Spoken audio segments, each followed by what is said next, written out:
Hi అండి, అందరూ ఎలా ఉన్నారు? ఈ అఘోరి కూడా బెట్టింగ్ యాప్లు చేశారండి. ఈ సన్నాసి చేసిన బెట్టింగ్ యాప్లు నిజంగా చూస్తే గనక ప్రపంచంలో ఎవరో క్షమించట్లేదు ప్రజల్ని.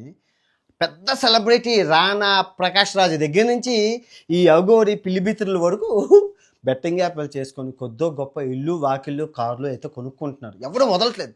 అక్కడ నష్టపోయింది ఎవరో అంటే అమాయకమైన ప్రజలు. ప్రమోట్ చేసిన వాడికి కోట్లలో అయితే డబ్బులు వస్తున్నాయి.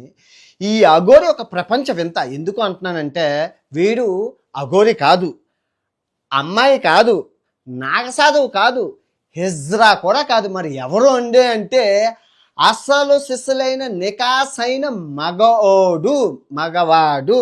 సో అసలు ఇది ప్రపంచపు 8వ వింత. ఇప్పటి వరకు చేసిన వీడియోలన్నీ ఒక ఎత్తు, ఈ ఒక్క వీడియో ఒక ఎత్తు. నవ్వకుండా ప్రశాంతంగా వినండి. ఆ కథ అంటే గోవింద ఒక వారం నుంచి సనాతన ధర్మం కోసం నేను చెప్తున్నాను కదండి. చెప్తుంటే ఆ వీడియో వాళ్ళు ట్యాగ్ చేశారనమాట. వాళ్ళ ఫ్రెండ్స్, వాళ్ళ రిలేటివ్స్ ఫోన్ చేసి ఈ అబ్బాయి ముళ్ళు లేని మగాడంట, ఆ ముళ్ళు ఎలా పోయింది, అసలు ఆ బాల్స్ ఎలా, అసలు అన్నీ విచిత్రం వింతలు. సరదాగా పిల్లలు చూసే విధంగా చెప్తాను. బూతు మాటలు ఆడడం చాలా జాగ్రత్తగా చూడండి. ఫస్ట్ అయితే లైక్ కొట్టండి, అర్జెంటుగా లైక్ కొట్టండి. అమ్మయ్య కొట్టండి, ప్రశాంతంగా ఎంజాయ్ చేయండి. మనోడు శ్రీనివాసు. ఓకే, ఈ శ్రీనివాసు ముళ్ళు లేని శ్రీనివాసుగా ఎలా మారారు, తర్వాత ఏం జరిగింది, నాగసాధువుగా ఎలా మారారు, అఘోరాగా ఎలా మారారు, అసలు ఎంత మన మీడియా మిత్రులు చేసిన హైపు.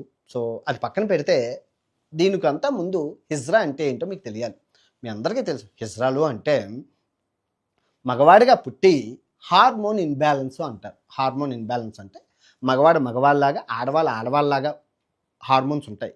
ఆ హార్మోను అటు ఇటు తేడా అవుతాయి. ఆ తేడా అయ్యేటప్పుడు మనోడు మాడా అవుతారు. సో అది కాన్సెప్ట్. సో అలా అయిన వాళ్ళు ఏం చేస్తారంటే కమ్యూనిటీ ఉంటుంది, ప్రతి దగ్గర కమ్యూనిటీలు ఉంటాయి. ఆ హిజ్రాల కమ్యూనిటీ, వాళ్ళకి ఒక కమ్యూనిటీ లీడర్ అక్క అంటారు. ఆ అక్క వీళ్ళని ఆదరించి, ఎందుకంటే సభ్య సమాజం యాక్సెప్ట్ చేయదు అలాంటి వాళ్ళని, ఫ్యామిలీ మెంబర్స్ యాక్సెప్ట్ చేయరు. ఆ అమ్మాయి ఫీలింగ్లు ఉన్నాయంటే ఎవరో యాక్సెప్ట్ చేయరు. కాబట్టి ఆ కమ్యూనిటీలోకి వెళ్ళి ఆ అక్క వాళ్ళకి లక్ష్మణం ఉంటే లక్ష్మి అని, రాము అని ఉంటే రమ్య అని అలాగా పెడతారనమాట. తమన్నా, మంచి మంచి షకీలా, నమిత అని పెడతారు. ఎందుకంటే నేను ముంబైలో ఉండేటప్పుడు మా పక్క రూమ్ వీళ్ళ కమ్యూనిటీ అనమాట. సో వాళ్ళు చెప్పేవారు, అక్కల దగ్గరికి వెళ్ళాం, అక్కల వాళ్ళంతా ఎక్స్ప్లెయిన్ చేసేవారు ఎలా పనిచేస్తుంది ఈ కమ్యూనిటీ, నాకు తెలుసు. సో సో ఇక్కడ తర్వాత వాళ్ళు ఏం చేస్తారంటే మా ఆపరేషన్ చేయించుకున్నాక వాళ్ళు అడుగుతుంటారు. కొంతమంది యాచిచ్చుకుంటారు సిగ్నల్స్ దగ్గర. మీరు అందరూ చూసండి, ట్రైన్స్లో కూడా చూసారంటారు. కొందరు ఆ పెళ్ళిళ్ళు, దటి గృహప్రవేశాలు, పారసాలు, మెచ్యూర్ ఫంక్షన్స్, చాలా అన్ని ఫంక్షన్స్కి వెళ్ళి ఆ ఆశీర్వాదం ఇస్తారు. కొందరు డిమాండ్ చేస్తారు. మీ అందరికీ తెలుసా రచ్చంతరం. సో అది ప్రస్తుతం. కానీ ఫారిన్ కంట్రీలో అలా ఉండదన్నమాట. ఫారిన్ కంట్రీలో లీగల్ కాబట్టి, అమెరికా, ఈ యూరోపియన్ ఈ కంట్రీలో లీగల్ కాబట్టి వాళ్ళు అబ్బాయిలాగా ఉంటారు అనుకొని అబ్బాయిలు పెళ్లి చేసుకోవడాలు, ఎంత హార్మోన్ ఇన్బ్యాలెన్స్. ఎందుకంటే మనం ఒకప్పుడు ఫుడ్ నికాసైన ఫుడ్, ఇప్పుడు అంతా కెమికల్ ఫుడ్ కదా. సో ఉప్పు కారం లేక, మసాలాలు తినలేక మగతనం అనేది కోల్పోతున్నారు అందరూ. నేను నా కళ్ళారా ఇన్ని మందిని చూశాను నేను ప్రపంచం అంతా, అది మగతనం లేని మగవాళ్ళని. సో కాకపోతే ఈ అబ్బాయి ముళ్ళు లేని మగోడు. మగతనం ఉంది కానీ ముళ్ళు లేదు. ఆ ముళ్ళు ఎలా పోయింది అనేది ఇక్కడ సస్పెన్స్. చాలా బాగుంటుంది కథ అయితే. సో ఇది హిజ్రా, మీకు ఇప్పుడు అర్థమైంది కదా. సో మనోడు శ్రీనివాసు కటిక పేదరికం. ఎంత పేదరికం అంటే అసలు తల్లిదండ్రులు కూలీనాలు చేసుకొని రెక్కాడతగానే డొక్కాడు. సో వీడు సైకిల్ తొక్కుకుంటూ వెళ్తున్నప్పుడు ఊర్లోని బాల్ ఏదైతే ఉంటుందో వరిబీజాలు, ఆ వరిబీజం ఒకటి చిదిగిపోయి పెద్దదైపోతే ఆ ఆపరేషన్, ఇది బాగానే ఉంది, ఇది పెద్దదైపోతే ఒకటి తీసేశారు. ఒంటి వరిబేజంతో ఉండేవాడు, ఒంటి పిచ్చల వాడు అయిపోయాడు. సో అప్పుడు అది కూడా ఈడేం చేశారంటే ఈ ఊర్లోని పకోడీలు, జిలేబీలు అవన్నీ ఉంటాయి కదా, శనగపిండి ఐటెంలు, అవన్నీ తినడం వల్ల ఇది కూడా డ్యామేజ్ అయిపోయింది. ఇది డ్యామేజ్ అయిపోయి పొల దగ్గరికి తగిలిసింది ఇన్ఫెక్షన్. అంటే చీమి, నెతుళ్ళు అన్నీ వచ్చేసరికి డాక్టర్ చెప్పాడు కోర్స్ తీసేయాలి, లేదంటే నీకే హెల్త్గా ఇంకా పాస్ పోసుకోవడానికి అవ్వదు, పైపులు పెట్టుకోవాలంటే డబ్బులు లేవు, దగ్గర 3 లక్షలు అవుతుంది, ఎవరిస్తారు. సో ఎలా కాదని చెప్పి హిజ్రా అని చెప్పి ముంబై పారిపోయాడు. పేదోడు కదా, హిజ్రా కమ్యూనిటీ అని ముంబై పారిపోతే నేను హిజ్రా అని చెప్పి యాక్టింగ్ చేసి ఆ ముంబై హిజ్రా వాళ్ళ దగ్గర మోసం చేసి వాళ్ళ దగ్గర ఆపరేషన్ చేయించుకున్నాక ఆపరేషన్లో భాగంగా వాళ్ళు ఇజ్రాయా అనుకొని వీడికి తీసేసి తర్వాత తీసేశాక ఒక్కరోజాలు పెట్టేశారు ప్లాస్టిక్వి.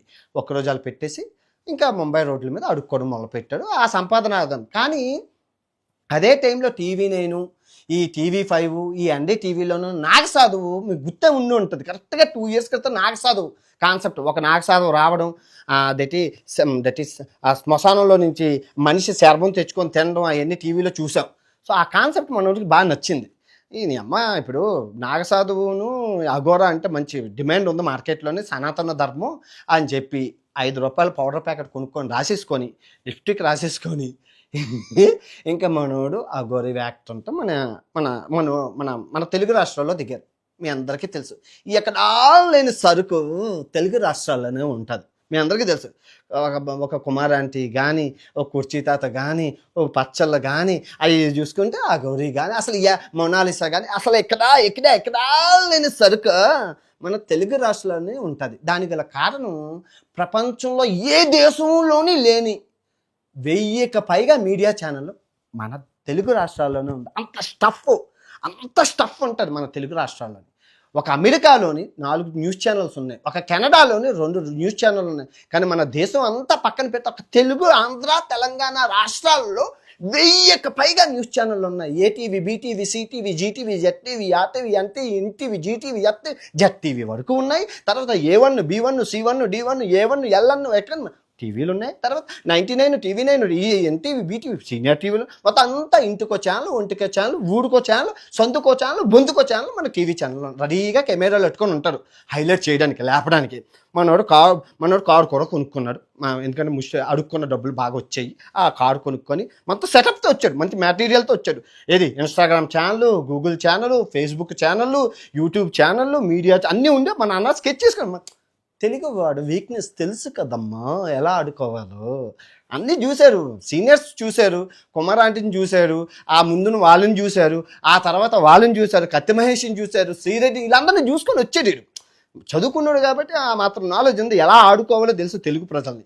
అందులోని గొర్రెలు అసలు అది ఎవడో ఏంటో కూడా తెలియదు. ఒకరు దండం పెడితే అందరూ వెళ్ళి దండం పెట్టేస్తారు, గొర్రెతనం ఎక్కువ ఉంది. చూశాడు, వచ్చాడు, దిగాడు. ఇంకా మీడియా వాళ్ళందరూ హైలైట్ చేసేసారు, ఇంకా చేసేసారు. ఇప్పుడు ఎంత అఘోరి, ఎంత బట్టలు ఇప్పుకొని, ఎంత నాటకాలు ఆడినా ఎండ్ ఆఫ్ ద డే ఆడు మొగోడు కదా, మగతనం అయితే ఉంది కదా. పుల్లైతే లేదు కానీ మగతనం ఉంది, వేడి ఉంది మనిషి లోపల వేడి ఉంది, పుల్లైతే లేదు. పుల్ల లేకపోయినా ఆ వేడిని ఆ పరాయి స్త్రీల మీద తీర్చుకొని చాలా పెళ్ళిళ్ళు చేసుకున్నారు. 3-4 పెళ్ళిళ్ళు ఆల్రెడీ అయిపోయాయి. పౌళ్ళే అయిపోయి నాకు శుద్రశక్తులు వచ్చి దేవుణ్ణి అవహాయిస్తాను, శివుని పిలుస్తాను, లక్ష్మీదేవిని పిలుస్తాను, అసలు మీకు ఆ పూజ చేస్తాను, ఈ పూజ చేస్తాను, చాలా మంది దగ్గర డబ్బులు దుబ్బేశారు, డబ్బులు గణించుకున్నాడు, అంతా హ్యాపీ. మనోడు పత్యాపారం బాగుంది, మీడియా సపోర్ట్ ఉంది, ఎవడో ఏం చేయలేదు, ఏమంటే బట్టలు ఇప్పించుకొని తిరుగుతాడు. ఇంకా ఎందుకు అనుకున్నాను, అంతా బాగుంది. సో ఈ అంతటి నుంచి దూరం నుంచి గమనిస్తున్న వర్షిని బీటెక్ చదివింది, స్మార్ట్, పేదరికం. మన వర్షిని కూడా చాలా పేదమ్మాయి. ఇప్పుడు అసలైన కథ మొదలైంది. సో మన పాప ఆ దగ్గర ఉన్న డబ్బులు కాజేయాలి. మనోడి దగ్గర కారు ఉంది, మంచి బ్యాంక్ బ్యాలెన్స్లు ఉన్నాయి, ఎక్కడికి వెళ్ళినా ఆధార్ ఇస్తున్నారు, సెల్ఫీలు తీసుకుంటున్నారు, పూజలు చేస్తున్నారు. ఇంకా మనకి కావాల్సింది ఎలాంటి వాడే ఏముంది. ఇప్పుడు కాన్సెప్ట్ మీకు ఇప్పుడు వర్షిని బతుకు ఏమవుతుంది అంటే ఏమవుతుంది, ఎందుకు అవుతుంది? ముళ్ళు చాకు మీద పడినా, ఆకొచ్చి ముళ్ళు పడినా, ముక్కు చిరిగిపోయేదేటి ఆకు అని అంటారు. కానీ అక్కడ ముళ్ళు లేదు కదా. ముళ్ళు వచ్చి ఆకు మీద పడినా, ఆకొచ్చి ముళ్ళు మీద పడినా బొక్క ఎవరికి ఆకు అంటారు. కానీ ఇక్కడ ముళ్ళు లేకపోతే బొక్క ఎలా పడుతుంది? అది కాన్సెప్ట్, అది పట్టేసింది. ఎంత తిరిగినా వాడు దగ్గర ముళ్ళు లేదు కదా, నీ శీలం ఏమీ పోలేదు కదా అంటారు. సో అందుకు ఆడితో పెళ్ళి యాక్టింగ్ చేసి పెళ్లి చేసేసుకొని ఆడి దగ్గర వాళ్ళ పేదాలు సచ్చినోడికి వచ్చిందా కట్నం, 2-3 లక్షలు వచ్చినా కదా, వచ్చినట్లే కదా అని చెప్పి యాక్టింగ్ చేసింది. ఇది కాన్సెప్ట్. ఇప్పుడు మీకు అర్థమైంది కదా ఇది. సో దీన్ని మన టీవీ ఛానల్లో అందరూ, మీకు ఒక విషయం చెప్తున్నాను, ఆడ బెట్టింగ్ యాప్లు చేశారు, అది పక్కన పెడితే నేను ఇంకా చేద్దాం అనుకుంటున్నాను. ఇంకా అది ఎకరాలేని దరిద్రాలన్నీ మనకే తగులుకుంటాయి కాబట్టి మనకు వచ్చి పడ్డా మీకు చెప్తున్నాను. మీరు మీ ఫోకస్ కెరియర్ మీద ఉండాలి. సమ్మర్ హాలిడేస్ వచ్చేటప్పుడు స్విమ్మింగ్ నేర్చుకోవడం, చెస్ నేర్చుకోవడం, 64 కళల వంటలు నేర్చుకోవడము, ఏదైనా హాకీ. మాకు సమ్మర్ హాలిడేస్ వస్తే మాకు క్రికెట్లు, హాకీలు, ఎన్నో టోర్నమెంట్లు, కబడ్డీ పోటీలు, అబ్బో స్కిల్స్ ఉంది, స్విమ్మింగ్ క్లాసులు ఎన్నో ఉండేవి. ఇప్పుడు మీకు సమ్మర్ హాలిడేస్ వస్తే అయితే పచ్చళ్ళు, లేదంటే కుమారాంటి, లేదంటే కుర్చీ తాత, లేదంటే ఒప్పుల బాలు, లేదంటే ఇంకేదో ఇంకేదో కొత్త కాన్సెప్ట్, ఇప్పుడు అగోరీ కాన్సెప్ట్, అగోరీ అయిపోతే రేపు ఇంకోటి. మార్కెట్లోకి వస్తే కమెంటు, లైక్, డిస్లైక్, కమెంట్. దానికోసం పిచ్చి. ఇప్పుడు మా అమ్మ నాన్నలు ఉన్నారంటే వాళ్ళకి ఏజ్ అయిపోయింది, వాళ్ళకి ఏం సాధించేది లేదు, వాళ్ళ టైం పాస్. బిగ్ బాస్లు కానీ మీరు అలా కాదే, కెరీర్లో ఎదగాల్సిన టైంలో కూడా మీరు అగోరీలు, పచ్చళ్ళు, కోరేపాకులు, కొత్తిమీర కట్టలు అనుకొని మీరు ఆడుకున్నారు అనుకో, నా ఏజ్ వచ్చాక నమ్మండి అదే పచ్చళ్ళు, అదే కూరలు అమ్ముకొని బతకాలి. ఫోకస్ చూసామా, ఓకే, ఈ చెవితో విని ఈ చెవితో వదిలేదు. ఫోకస్ కెరీర్ మీద పెట్టుకోండి. సమ్మర్ హాలిడేస్, పోయిన సమయం తిరిగి రాదు, ఒడిచిన గాలం పోయిన పుల్ల, పోయిన సమయం తిరిగి రాదు. ఫోకస్ అంతా మీది కెరీర్ మీద ఉండాలి. ఓకే, అర్థమైంది కదా. ఇది రేపు మరో బెట్టింగ్ బాబత. బెట్టింగ్కి దూరంగా ఉండండి, ఎవరు క్షమించట్లేదు, ఎంత వస్తే అంత. అది ఇంకా దీనికి కేసులు కూడా ఉండవు, శిక్షలు కూడా ఉండవు. 2 రోజులు 3 రోజులు చూస్తారు జనం, పాస్ అయిపోయాక అని పిక్ వదిలేస్తారు. ఇంకొక మార్కెట్లో ఇంకా కొత్త సరుకు వస్తుంది. కొత్త సరుకు వచ్చేటప్పుడు కొత్త వీడియో వస్తుంది. నాకు బెట్టింగ్ ఉంది కాబట్టి చేశాను, ఇన్స్టాగ్రామ్లో పెట్టాను చూడండి, ఆడు బెట్టింగ్ చేసిన కంపెనీలు గట్టా. అమ్మ ఆడికి డబ్బులు కావాలమ్మా కదమ్మా. ఇన్స్టాగ్రామ్లో పెడితే ఎవడో క్లిక్ చేస్తే పోతాయి. ఇంకా అంటే దేవుడి భక్తి ఉన్నోడు కూడా ఉంటారుగా, మన దాంట్లో మూఢనమ్మకాలు ఎక్కువ కదా. అది సనాతన ధర్మం పేరు చెప్పి నాశనం చేయాల్సిన గోవింద బెట్టింగ్ యాప్ ఎగ్జాంపుల్. ఇంకా ఉన్నాయి మన దగ్గర, చాలా ఉన్నాయి. బ్యాక్ సైడ్ చాలా దాచాం. ఇంకా 140 మంది ఉన్నారంటే అర్థం చేసుకోండి. 140 మంది ఉన్నారు. ఇంకో 92 రోజులు ఈ యుద్ధం మొదలవుతూనే ఉంటుంది, అంటిల్ మన IPL ఎండ్ అయినంత వరకు. ఓకే, ఉంటాను, బాయ్.